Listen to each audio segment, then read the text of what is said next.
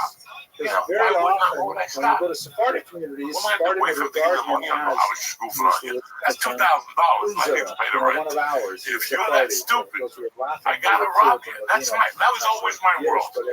The Ashkenazim, on the other hand, were very like, sorry, you're from the Sephardic community of Hebron. Lee and I always have a section in our morning conversation called So we're not really interested. The World is Getting Stupid. And my wife and I were talking about empty-handed or with very niggardly gifts from these Ashkenazi communities. So much so that he often had to rebuke them in order to get them to donate more generously. This began to fade, especially when he came by the second time, but it portrays a kind of like a growing split between the Ashkenazi and the Sephardim in the 18th century. To close our lecture,